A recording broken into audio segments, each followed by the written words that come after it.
திருட்டுகளில் பல விதம். நல்லூரில் இப்போ ரீசெண்டாக நடந்த ஒரு சம்பவம்.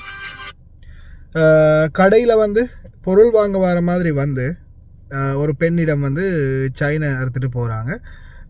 ஒரு பொருள் வாங்குற மாதிரி ஒருத்தர் வந்து நின்று ஏதோ கேட்குற மாதிரி அப்படியோ பேசிக்கிட்டு சைகை பண்ணிவிட்டு பாக்கெட்லேருந்து பணத்தை எடுக்கிற மாதிரி எடுத்து கொடுக்குற மாதிரி கொடுத்துட்டு காட்டிட்டு அடுத்த செகண்ட் செயினை பறிச்சுட்டு ஒரே ஓட்டம்.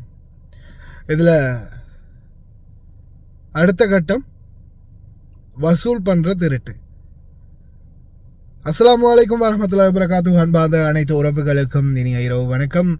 மீண்டும் மிக முக்கியமான சில தகவல்களோடு தான் வந்திருக்கேன். வீடியோவை கடைசி வரைக்கும் பாருங்கள். தெரியாத நண்பர்களுக்கும் மறக்காமல் ஷேர் பண்ணுங்கள். வீடியோ பிடிச்சிருந்தா ஒரு லைக் பண்ணுங்கள், சப்ஸ்கிரைப் பண்ணுங்கள், தொடர்ந்தும் சப்போர்ட் பண்ணுங்கள். குறிப்பாக எங்களுடைய நாட்டில் பல பகுதிகள் இப்போ இதில் வந்து பார்த்திங்கன்னா இந்த நல்லூரில் பிடிப்பட்ட நபர்கள் வெளியூரை சேர்ந்தவர்கள், வேறு மாகாணத்தை சேர்ந்தவர்கள். இப்போ சாதாரணமாக ஒரு திருட்டு ஒரு ஊருக்குள்ளே நடக்கும்போது அந்த ஊர் சார்ந்தவர்களையும் அந்த ஊரில் சம்மந்தப்பட்ட குற்றவாளிகளையும் தான் மெயினாக தேடுறது. போலீஸும் வந்து பார்த்திங்கன்னா இந்த ஊருக்குள்ளே இந்த சைன் ஸ்நாச் பண்ணக்கூடிய மாதிரி, இந்த குற்ற பின்னணிகள் இருக்கக்கூடிய மாதிரி யார் யார் இருக்கிறாங்க அப்படின்றத தான் 100% தேடுவாங்க. ஆனால் இப்போ இந்த நல்லூரில் நடந்த சம்பவம் பார்த்திங்கன்னா வெளியூரில் வெளி மாகாணத்துலேருந்து வந்திருக்கிறாங்க. இப்போ நான் இதுக்கு முன்னாடி கூட நான் ஒரு வீடியோ போட்டேன், அந்த சொய்சா அப்படின்னு சொல்லி கனடாவில் குடும்பத்தையே கருவறுத்த ஒரு கொலைகாரனை பற்றி. இப்போ நீங்கள் ஒவ்வொரு ஊர்களையும் இருக்கக்கூடியவங்க தயவு செய்து வெளியூர் ஆட்கள் வந்து தங்குறாங்க அப்படின்னா கொஞ்சம் அவங்கள நோட்டம் வைங்க. அவங்க எதுக்காக வந்திருக்காங்க, யார் என்ன, எந்த டீட்டெயில்ஸும் தெரியாது. அதே போல தான் இந்த சைன் ஸ்நாச்சிங் மாதிரியே கொள்ளை, திருட்டு இந்த மாதிரி சம்பவங்களும் இருக்குது. போதைப்பொருள் வியாபாரிகள், கடத்தல்காரர்கள், ஆட்களை கடத்தக்கூடியவங்க, குழந்தைகளை கடத்தக்கூடியவங்க அவங்களும் ஊடுருவுறாங்க. அதுக்கு அடுத்ததாக இன்னொன்று என்னென்னு பார்த்தீங்கன்னா இப்போ நிறைய பேர் வந்து அந்த தான தர்மம் பண்ணுறது மாதிரி அல்லது யாசகம் கேட்குற மாதிரி அல்லது ஏதாவது ஒரு சேரிட்டிக்கோ அல்லது பள்ளி வாயிலுக்கோ பாடசாலைகளுக்கோ முதியோர் இல்லத்துக்கோ அனாதை ஆசிரமத்துக்கோ அல்லது பன்சலைக்கோ கோயிலுக்கோ சர்ச்சுக்கோ நிதி திரட்டுற மாதிரி சில கும்பல்கள் வந்து வெளியாகி இருக்குது. இவங்களை பிடிச்சு சிலர் வந்து விசாரிச்சிருக்காங்க. இப்போ ரீசெண்டாக ஒரு ஹாமது பிடிபட்டுக்கிறாரு. ඇත්තටම සිවුරක් දාගෙන ඉන්න ඉඳලා කවුරු හරි හිතන්න පුළුවන් මේ ස්වාමීන් වහන්සේ කෙනෙක් කියලා. ඌ මාව තාම අඳුරගෙන නැහැ. මගේ ව්‍යාපාර ස්ථානයට ඔන්න දැන් මේ ඇවිල්ලා ඉන්නේ. මෙතන ඉඳන් වෙන සිද්ධි දහමේ බලන්න. ගොඩක් අය இவர் வந்து ஆல்ரெடி இந்த நபர் சாதாரணமான நிலையில் எங்கேயோ கண்டிருக்கிறாரு. கண்டதுக்கு அப்புறமா இப்போ ரீசெண்டாக ஒரு புத்த பிக்குகள் மாதிரி ஆடை அணிந்து அவர் வந்திருக்கிறாரு. வந்து அதுக்கப்புறமா அந்த இது கேட்டிருக்கிறாரு. அவங்க வந்து அந்த ஒரு பாத்திரம் ஒன்று வச்சு அதில் யாசகம் கேட்குற மாதிரி வந்திருக்கிறாங்க. யாசகம்னு சொல்லலாம், நன்கொடைன்னு சொல்லலாம். சரி, ஏதோ ஒன்றுக்காக வந்திருக்கிறாங்க. வந்து அதை வாங்கும்போது இந்த நபர் இதை பார்த்துருக்கிறாரு. பார்த்துட்டு ஆள் எங்கேயோ பார்த்த மாதிரி இருக்கு அப்படின்னு பிடிச்சி அதுக்கப்புறம் விசாரிக்கும் போது தான் பார்த்தா இந்த மாதிரி ஒரு ஆக்ட் பண்ணி பணம் திரட்டுற கும்பல். அதனால் இந்த மாதிரி நபர்கள்ட்டையும் கவனமாக இருக்கணும். முக்கியமாக ஊர்களில் குடும்பத்துக்கிட்ட சொல்லுங்கள். ஏன்னா நான் ஆல்ரெடியும் உங்களுக்கு நிறைய தடவை இன்ஃபார்ம் பண்ணியிருக்கிறேன். குடும்பங்கள்கிட்ட சொல்லுங்கள். கழுத்தில் ஒரு மாலை, காதில் இருக்கிற தோடு கூட இப்போதைய சூழலில் நாடு இன்னும் வளரணும், இன்னும் சரியான நிலைமைக்கு வரணும். பொருளாதார ரீதியிலையும் சரி, வறுமையிலையும் சரி, இன்னும் நம்மளுடைய நாடு அடிப்படையிலே கஷ்டத்தில் தான் இருக்குது. இன்னும் கொஞ்சம் டெவலப் ஆகிறதுக்கு காலம் போகலாம். அது வரைக்கும் இந்த வறுமை கோட்டுக்குள்ளே இருக்கக்கூடியவங்க பலரும் வந்து கடைசியில் திருட்டுத்தனத்தை தொழிலாக எடுக்கக்கூடிய நிலைமைக்கு தள்ளப்பட்டிருக்கிறாங்க. சட்டவிரோதமான செயல்பாடுகளில் ஈடுபடக்கூடியவங்களா அவங்கள மாற்றக்கூடிய நிலைமை இந்த நம்மளுடைய நாட்டு நிலைமை தான், பொருளாதார நிலைமை தான்.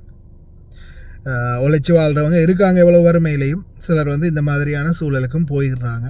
எது எப்படியோ குடும்பங்கள்கிட்ட கொஞ்சம் அவேர்னஸ் பண்ணுங்கள். சின்ன குழந்தைகளுக்கு நகை போட்டு அனுப்புறது, தனியாக அனுப்புறது, வயதானவர்கள் நகை போட்டுக்கொண்டு வெளியில் போகிறது. அதே போல் பெண்கள் திருமண வைபவங்களாக இருக்கலாம், வேறு எங்கேயாவது சில விசேஷங்களாக இருக்கலாம், அந்த மாதிரி இடங்களில் நகைகளை போட்டு போகிறது கொஞ்சம் கவனம். ஏன்னா சொல்ல முடியாது இல்லையா, ஆடம்பரத்துக்காக நாம் போடுறது அணிகலன்கள் கடைசியில் அது நம்மளுடைய உயிருக்கே ஆபத்தாக முடியலாம். அதால் கொஞ்சம் கவனம் சிந்திச்சு செயல்பட சொல்லுங்கள். அவேர்னஸ் பண்ண வேண்டியது நம்மளுடைய கடமை. அதனால் தொடர்ந்துமே அவேர்னஸ் பண்ணிகிட்டு இருக்கிறேன். ரொம்ப கவனம்.